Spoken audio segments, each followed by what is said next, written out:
I think we need to examine the conservative philosophical tradition first.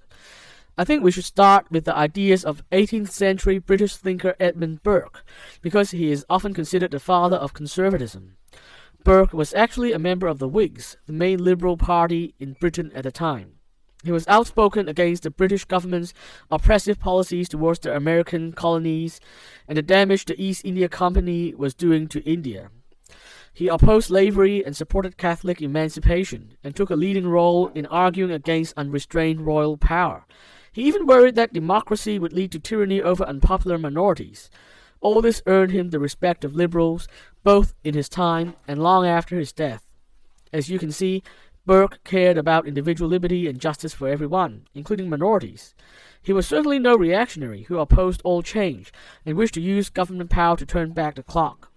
His approach to the controversies of his day would hardly fit in with today's populist, culture war-orientated part of the right. The reason Burke is revered by conservatives is because he staunchly opposed the French Revolution, correctly predicting the chaos and authoritarianism that would follow. Burke's opposition to the French Revolution actually took his fellow liberals by surprise, again proving that he was not a reactionary who predictably opposed all change. The reason he opposed the French Revolution was because he saw that the radical upheaval, the total destruction of tradition, the focus on abstract ideas rather than practical reality, and the denial of the complexity of people and society would eventually lead to tyranny. I think there are very real parallels between Burke's story and today's classical liberals who are anti-woke. If Burke's opposition to the French Revolution represents the core spirit of conservatism, then we anti-woke liberals are the very best expression of the conservative tradition in this day and age. Of course, the conservative tradition is not limited to Burke. Let's look at another very well-respected figure in that tradition, 19th century British Conservative Prime Minister Benjamin Disraeli.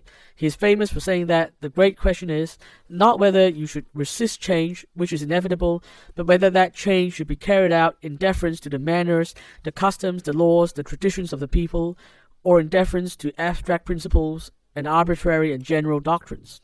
In other words, it is not change in general that is to be opposed, but that only change rooted in abstract philosophy and doctrines, removed from reality and alien to the traditions of the nation, that should be opposed.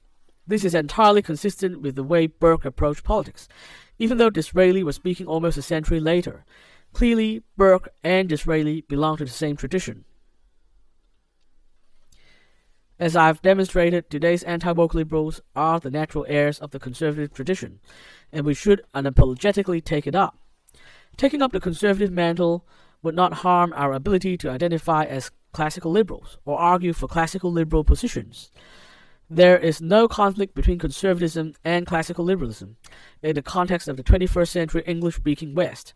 Even going to Burke's time, English-speaking conservatism clearly had a liberal character.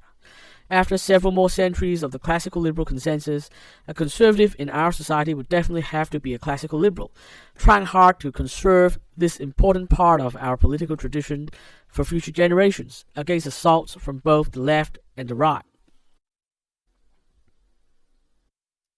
The lack of a healthy conservative tradition has also led to today's polarization, where many people feel like they have to choose from either wokeism or the increasingly authoritarian right, or else shut up about their views. The revival of the conservative tradition would go a long way to fix this problem. Bringing back a conservatism that allows the possibility of gradualist progress would also provide an alternative to the kind of progressivism that is rooted in abstract and hence unsound cultural systemist theories.